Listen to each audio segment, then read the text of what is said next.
país de los participantes se llevó su propio monumento. Entonces, esto pasó, no era ficticio, no era una hipótesis, no era un proyecto, era algo que realmente había sucedido, pero que nos manifiesta precisamente un cambio en la concepción del patrimonio y la cultura. La creación de UNESCO, posteriormente la firma de la Convención del 72 sobre Patrimonio, la creación de esta lista que actualmente tiene como 972 sitios entre culturales y naturales, ¿no?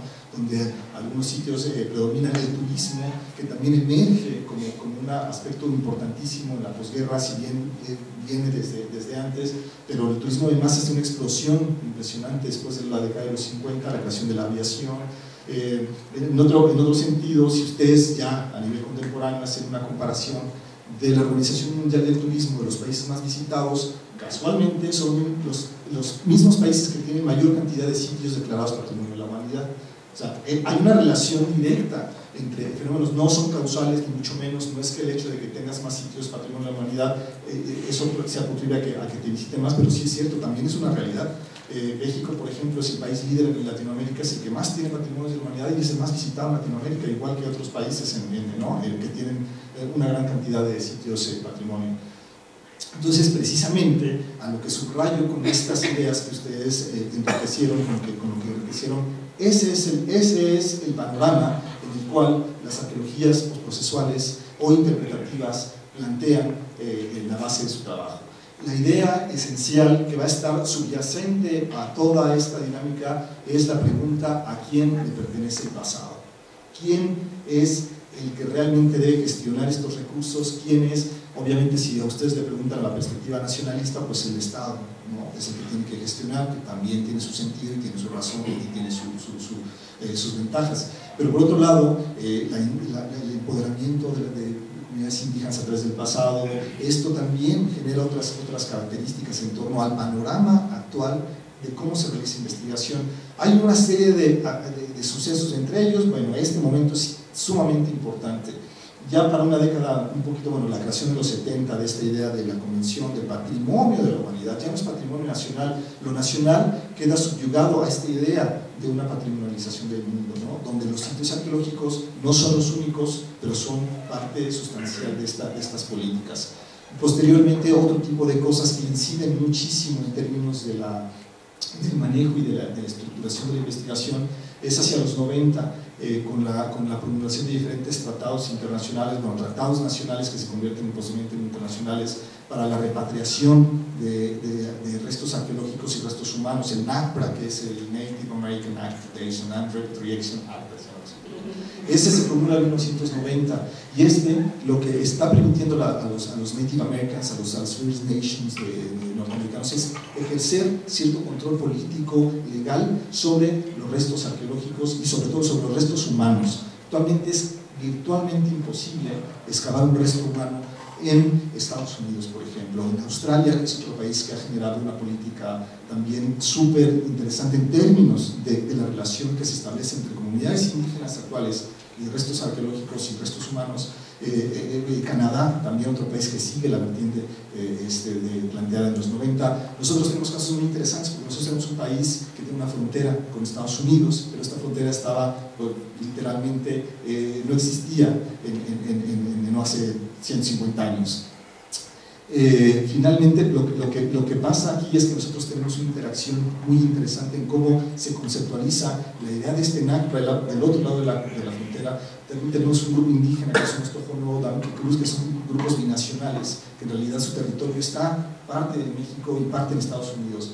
Y la problemática que se plantea es una problemática interesantísima en términos de ellos están exigiendo que nosotros en el norte de Sonora cumplamos estos preceptos de NAGPRA, pero estamos actuando sobre leyes mexicanas. Se plantea una problemática interesantísima y muy compleja en términos de cómo estamos ejerciendo estas investigaciones. Y bueno, ese es un caso muy particular. Entonces, como se dan cuenta, en este momento, esta efervescencia y la importancia que emerge en términos desde los 50, los 60, los 70, aderezada por estos tratados en los 90, el panorama es completamente diferente a lo que se enfrentaron nuestros historiadores culturales, donde ellos podían, ¿no? Donde se enfrentaron los procesuales y donde actualmente están estas arqueologías interpretativas. Ese es el panorama y lo que gesta. Ahora bien, ¿cómo esto se va incluyendo en términos de ¿ibas a decir algo, perdón? ¿Tenés, no? Ah, ok, como creí que estabas alzando la mano, pero bueno. Entonces, ya la importancia de este breve repaso en términos del contexto social en el cual hacemos investigación es una de las llamadas de atención de la arqueología interpretativa. Primeramente hay igual, ¿no?, ciertos personajes que generan una tendencia, que no son los únicos, que en realidad sí es cierto, abren brecha, pero mucha gente se suma y modifica entre ellos, así como Game había sido para la historia cultural, Binford o Flannery para lo procesual y sistémico, pues tenemos ahí a Hodel, que es el movimiento inglés básicamente, ¿no? Aquí también está territorializado mientras que la nueva arqueología es más un movimiento norteamericano, la arqueología interpretativa, cierto, tiene que ver más con un movimiento de carácter inglés, que es como la pronunciación teórica de la arqueología inglesa que había estado debatiendo apenas en los 70 sobre teoría y se materializa en gran medida con la propuesta de la arqueología interpretativa. Igual es lo mismo, es la crítica al modelo. Ellos son formados, él es formado originalmente en lo procesual, finalmente se desliga, él dice que así no va la situación. Aquí el punto es que mientras lo procesual, ¿no?, estaba enraizado en estos programas científicos, lo que pasaba más bien en lo que se consideraba una teoría contemporánea o las teorías contemporáneas es que entonces ¿qué pasa con la gente de carne y hueso? ¿Qué pasa con los individuos? ¿Y qué pasa con esas civilizaciones del pasado? Esa es la gran pregunta, mientras que ya los seres humanos quedaban subsumidos en términos de las teorías de sistemas o los procesos, o que era esta visión normativa, y decía, bueno, pero entonces, ¿qué es lo que está pasando por la gente, ¿no?, los individuos, son los que manipulan la cultura, son los que generan la cultura? ¿Dónde están estas personas? Entonces, igual, ¿no?, vuelvo a una caracterización muy general en términos de lo que plantea Johnson en el libro en el capítulo que ustedes leerán, y es básicamente reconocer, bueno, él aquí manifiesta 8 puntos, ¿no?, que ahí los desglosa un poco más a detalle, que ustedes lo van a revisar. Entre estos postulados, digamos, esta caracterización bastante general, pues el primer punto es realmente hay un rechazo a esta visión positivista, ¿no? Y la teoría y los datos en realidad son dialógicos más que están en diferentes mundos. Aquí estamos hablando de estas divisiones cartesianas, están empezando a criticar la división cartesiana del sujeto por allá y el objeto de este lado, el dato separado de la teoría pura y el dato como su representación material.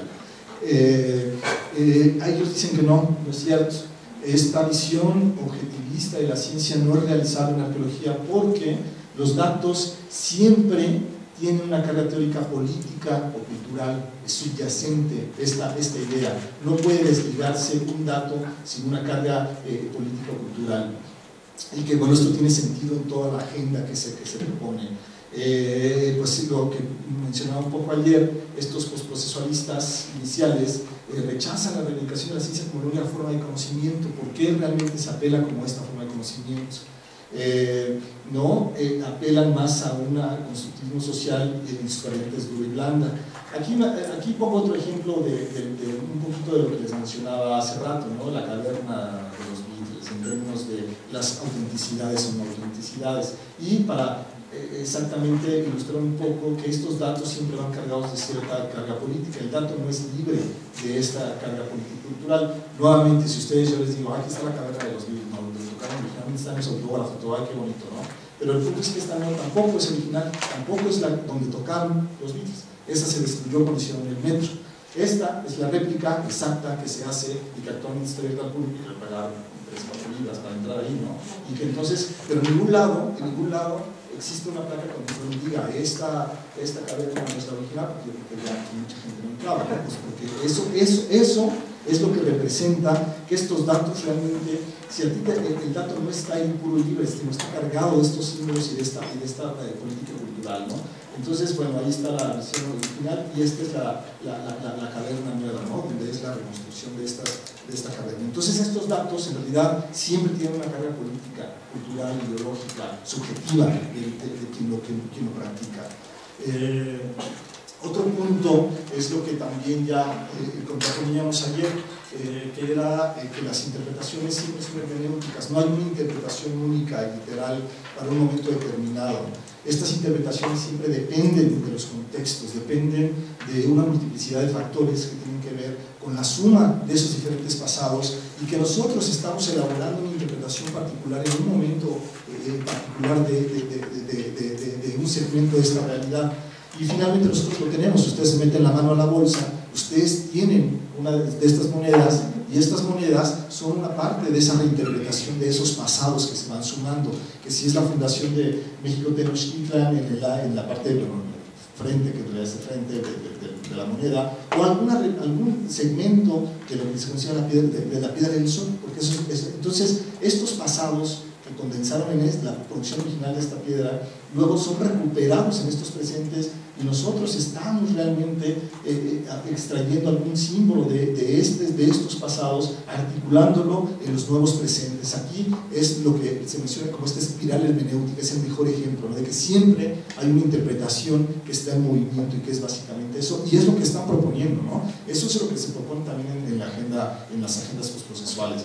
Hay realmente un momento, y ese momento podría ser interpretado, pero eso no es la única, la única es posible, y digamos, debe ser una interpretación que tenga coherencia lógica, pero puede ser no la única, porque porque tiene muchas lecturas. El rechazo nuevamente, ¿no?, al método cartesiano, que es sintetizado en el material ideal, el sujeto al objeto, ¿no?, el dato, la teoría. Eso para estas agendas no necesariamente se constituye como un elemento esencial, porque el mejor ejemplo es la división del paisaje, la división naturaleza-cultura, ¿no? Parecía, como habíamos visto en las otras agendas o en lo procesual, hay una diferencia, ¿no? La cultura es una forma extrasomática de adaptación, ¿no?, del humano, o sea, está fuera de lo que yo soy como sujeto. Aquí esta visión se cuestiona, se critica en términos de que es una relación dialógica. No se puede separar literalmente lo que es naturaleza y cultura, porque están en una relación permanente de interacción. El mejor ejemplo es el paisaje, ¿no? El paisaje no está ahí afuera como se presuponía en estas visiones previas, ¿no? Es una cosa que está ahí afuera, yo estoy acá, yo contengo el paisaje me está conteniendo. Y esta es parte de estas agendas. Y precisamente si son hermenéuticas es porque estos paisajes son vistos de diferente perspectiva por diferentes personas, ¿no? Entonces, este rechazo, este cuestionamiento hacia las divisiones cartesianas es lo que finalmente, ahorita lo vamos a ver al final, se convierte en una postura de trabajo. Nosotros como humanos nos constituimos como humanos en nuestra relación como objetos. Nuestra cultura no es solamente extrasomática. Entonces piensen en el desarrollo personal, probablemente muchos tengan hijos, ¿no? O sea, en el momento en que nace un niño, una niña, está rodeado de objetos, y se rodea de objetos permanentemente, ya sea desde la ropa, desde un chupón, desde la forma y desde el hospital en donde nace, estamos rodeados de objetos, y nosotros somos en gran medida lo que producimos y la relación dialógica que establecemos con esos objetos. Tú tienes una pluma en particular que te gusta mucho, y el acto de escribir ni es la hoja ni es la pluma, sino es lo que está surgiendo en la relación que tenemos en la medida de la relación. Los cyborg, por ejemplo, esta idea de mitad humano y mitad máquina, que ya está contenida, ¿no? Hay gente con las prótesis, finalmente. Las prótesis permiten un ejercicio vital, y es una prótesis, un objeto en relación con un humano, y la relación que se establece entre ambos, eso es lo que se propone como este rechazo a esta perspectiva material por un lado y lo espiritual por otro. En realidad los dos son un elemento constitutivo. Perdón, Pedro. Que estaba haciendo yo un ejercicio en este momento cuando empezaron a hablar, y sin duda el conjunto de argumentos que estás dando son consideraciones técnicas muy interesantes. Estaba yo jugando a ponerme en el papel de un juez, ¿no?, que está escuchando a un especialista en arqueología que me está dando a mí elementos, o sea, está argumentando una cantidad de situaciones muy interesantes, muy importantes, muy considerables, para que yo pueda tomar una decisión sobre algo específico. Pongo un ejemplo. Por ejemplo, el galeón que hace un año se descubrió frente a Cartagena, un galeón que tenía todo lo que era un galeón del siglo XVI. Imagínate saliendo del puerto de Cartagena cargado de oro,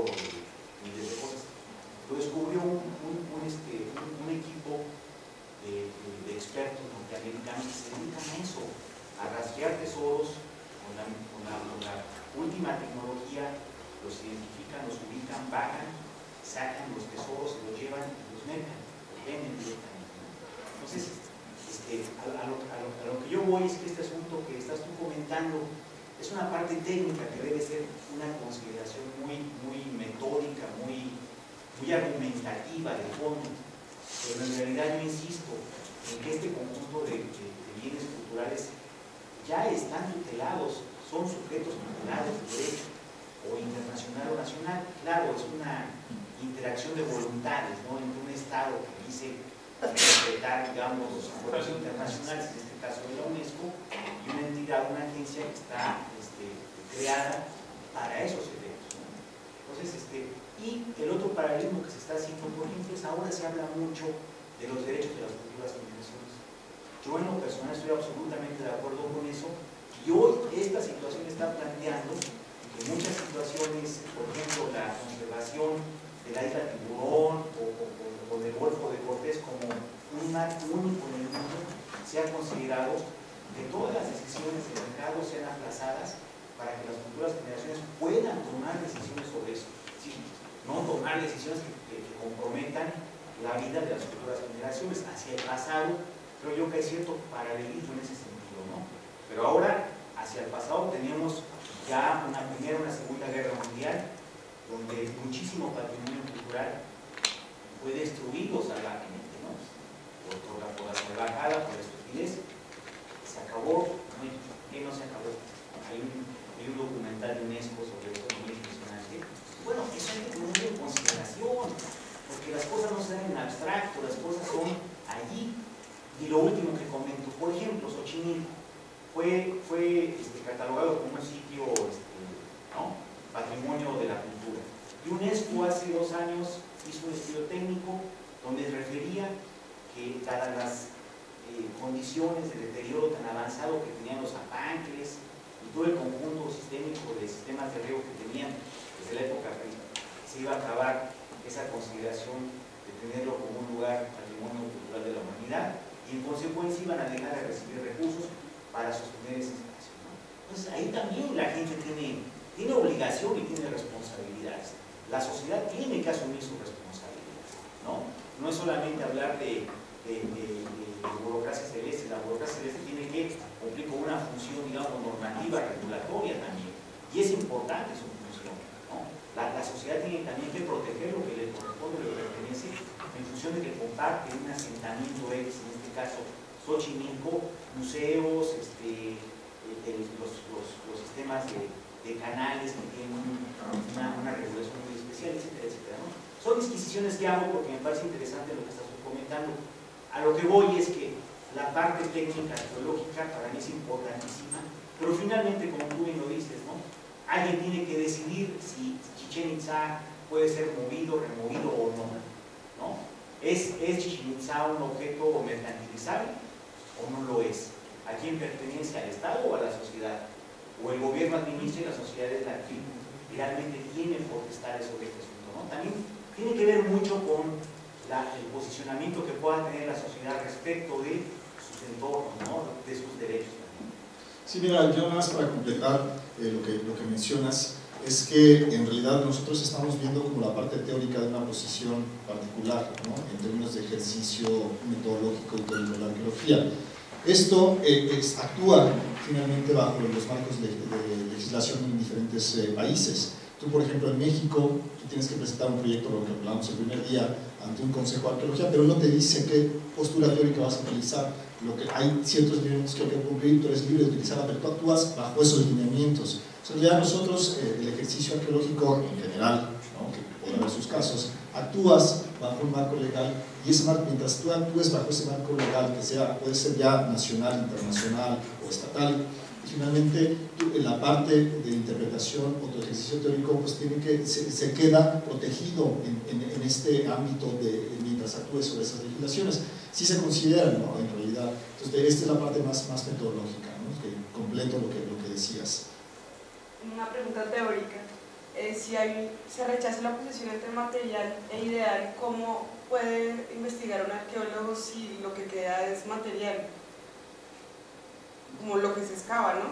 Claro, o sea, claro, tú tienes el material físico, pero en realidad lo que estás cuestionando, lo que ellos cuestionaron es que no había una ventana, no había una diferencia. Tú construyes el dato en la medida en que lo estás recuperando, no estás recuperando el pasado en el dato, sino entonces ahí en realidad esta es como la diferencia esencial. Igual ahí más o menos se va a explicar un poco más adelante, pero este es el momento en que tú excavas este dato, no vas a campo y te encuentras el dato, como a lo mejor se pretendía según ellos en el método científico, que ahí estaba, lo construías.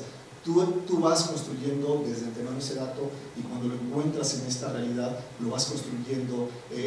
Simplemente el hecho de excavar vas interpretando el momento que vas excavando. Esa es también la propuesta, no excavas y sacas los datos. Tú, el acto metodológico de excavar en esta postura también es un acto interpretativo, porque puedes destruir algún piso. Si no identificas correctamente, un piso arqueológico se puede destruir si no es bien correctamente identificado. Hay muchos contextos que nosotros desconocemos, pero que se indicaron algo que se hay que registrar. Entonces uno tiene esa prerrogativa, pero tú lo construyes. Entonces eso, más o menos, va por ahí en la dirección. Sí tienes el objeto material, pero ese dato está construido también por tu perspectiva como investigador. Tanto por el investigador como el que lo puso ahí, pero uno como más para saber lo que había contenido en ese objeto, que no era solamente material. Claro, esa es la postura avanzada, la que ahorita vamos a ver, la relación entre que se establece la acción, básicamente, entre el sujeto y el objeto. Entonces, bueno, perdón, el rechazo, sí. Digo, es que en esta parte estamos hablando únicamente de conocimiento situado, ¿no?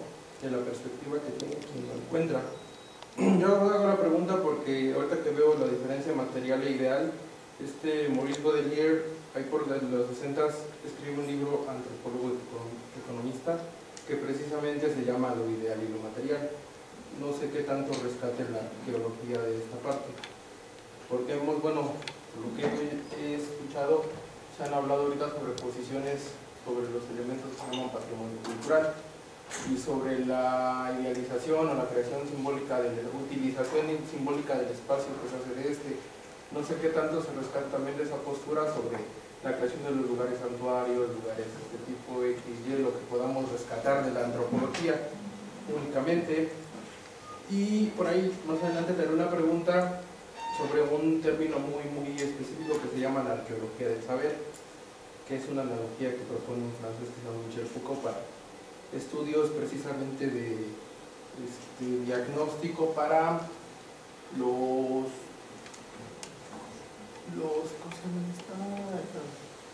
las interpretaciones que vienen de la hegemonía, se puede decir los discursos del poder, que es como precisamente se están ocupando estos sitios. Si es que existen ya instancias que no van más allá de las fronteras nacionales, como la UNESCO, que ya son supranacionales, ya se rompió el concepto de Estado-Nación, ya está deshecho con esa creación de Estados. Ya tenemos... Hay muchas posturas al respecto, ¿no? Totalmente, bueno. Mientras sigan existiendo pasaportes va a ser difícil, ¿no? No, sí, pero bueno, ya no en muchos países esa es la materialización de la soberanía nacional. En otros países la están quitando, pero ahí están, ¿no? Pero bueno, así es la discusión. Sí, bueno, porque digo que está deshecho en cuanto a la articulación que es el Estado y la nación, que es los componentes, sino que ya hay instancias mucho más allá, como comentaste ahorita con Egipto, que varios países son los que restauran el lugar y se llevan cada uno de sus partes. Ya no nada más son los locales que vienen alimentando todo. Bueno, yo creo que un poco para sintetizar esta fase de la arqueología, no porque en las previas no se hubiera hecho, pero en realidad intenta recuperar diferentes saberes. Y como veremos hacia el final de esta presentación, ¿verdad? Ahora tendremos un poco más hacia a las posturas sociológicas, ¿no? por lo que cómo se han gestado estos programas. Sin embargo, en realidad lo que estás tratando de hacer es integrar los diferentes saberes que se producen en las disciplinas afines y a veces no tan afines, ¿no? Entonces una apertura también en términos no solamente de lo que implica el registro metodológico arqueológico. Aquí tenemos dos aspirantes que son arqueólogos y que no están trabajando el dato duro de la arqueología, sino una perspectiva relativamente distinta de lo que implica el patrimonio y el concepto y el trabajo del arqueólogo. No dejan de ser arqueólogos, ¿no? Pero sin embargo están trabajando desde una perspectiva que intenta aglutinar estos otros saberes. Entonces yo creo que es una época en donde en realidad se dibuja mucho más, con más tentáculos en términos de la reciprocidad del conocimiento, y que al final se materializa en algo que se llama la materialidad, que ahorita vamos a ver, ¿no? Que son posturas que aglutinan diferentes perspectivas. Bueno, ahora no sé, por ahí a la cosa ahorita volvemos con que mencionabas después, ¿no? Entonces, bueno, ellos se propone esta división, rechazo básicamente, ¿no? A lo material ideal. Otro punto importante es que si nosotros estamos hablando de sujetos, ya vamos a meter al sujeto investigador, tanto tratar de identificar estos sujetos del pasado, hay que indagar estos valores, ¿no? Y pensar, hay que tratar cómo los indagas, cómo te pones en la perspectiva del pasado. Ese es obviamente un punto problemático porque queda a nivel muy teórico, porque pues, también llegar a un sitio y ponerte en un sitio prehistórico del pasado, que se hace desde la perspectiva fenomenológica, también debo decirlo, que estoy muy de acuerdo. Pero bueno, entonces aquí se propone realmente tratar de integrar o tratar de ponerte en los zapatos de este pasado. Esto implica, si se van dando cuenta, que si estamos irrumpiendo con la visión normativa de que la sociedad funciona como un todo, que es la sociedad, que en las posturas previas no se ven a los individuos, toda esta propuesta tiene que ver con la emergencia del individuo, tanto en el presente como constructor de datos, como en el pasado. Entonces, esta es la metáfora preferida para ponerte en los pies. Hay que tratar de pensarse, ¿no? Que tenía una idea de Collingwood, del historiador. Hay que imaginarte cómo estaban pensando. Él lo hace para la historia y tiene componentes distintos porque son sistemas de pensamiento occidental, lo que él analiza con sus diferencias. Pero nosotros, bueno, hay una ruptura epistemológica. Sin embargo, si ustedes ven las presentaciones de los pasados en la actualidad, tienden mucho al aspecto sensitivo de nuestra percepción como sujetos visitantes de un museo. Este es un museo en el norte de Inglaterra, que es el Binch, donde hay diferentes periodos de la historia inglesa que se reproducen la idea de los pueblos, ¿no? de cierto, bueno, básicamente siglo XIX y un poquito atrás, pero también hay salas donde se mezclan olores. La idea de posicionarte a ti como sujeto en estos interpretaciones del pasado tiene que ver con lo que la arqueología ha registrado, y entonces la recreación de esos pasados ahora también está incluyendo estas formas sensitivas como que le dan al espectador o se presupone una perspectiva distinta de estos pasados. No es que vayas al museo, que lo veas ahí en vitrinas, te metes a la choza, te metes al olor ¿no? Ya sea del medioevo, de los vikingos o de las épocas más tardías de la cultura, bueno, en este caso inglesa, ¿no? Entonces, aquí tiene que ver mucho con estos valores del pasado, ¿no? Cómo uno se va posicionando en términos de estas presentaciones. Y sobre todo, una de las formas y que va a estar presente en estas posturas es que el individuo actúa. Como ya lo vimos, es como parte de la agenda, de toda la agenda postprocesual, es buscar esta individualización tanto de los sujetos presentes como pasados. Como dice, ¿no? Los individuos no están ahí subsumidos en el aspecto más general, en realidad son parte de los sistemas y reproducen y modifican estos aspectos, ¿no? Entonces, en realidad ya el pingüinito aquí existe. En los esquemas pasados era todo homogéneo. Aquí realmente se intenta recuperar el papel de estos individuos, que bueno, en sí mismo en el presente es problemático, pues ya no imagínense en el pasado. Pero esa es parte de la agenda, de lo que se propone como agenda, ¿no? En términos generales. Otro aspecto que también ha sido muy criticado, pero también ha sido parte del desarrollo de esta tendencia, es que la cultura material es un texto. ¿Esto qué significa? Esto significa que estos contextos arqueológicos pueden leerse de forma distinta por la gente que los está leyendo. O sea, no hay una lectura literal, no hay una interpretación única de un sitio en particular. Este puede ser, digamos, interpretado o leído de forma distinta, de acuerdo a ciertos parámetros. Yo ahí sí también creo que tampoco es hacer una metafísica y una invención de los contextos. En realidad nosotros manejamos materiales, tenemos que avanzar forzosamente por los materiales. Cualquier aseveración que hacemos tiene que ver con una estrategia metodológica, como hemos visto que ha costado mucho tiempo en hacer y perfeccionar. Bueno, no te puedes salir de una especie de límites, ¿no?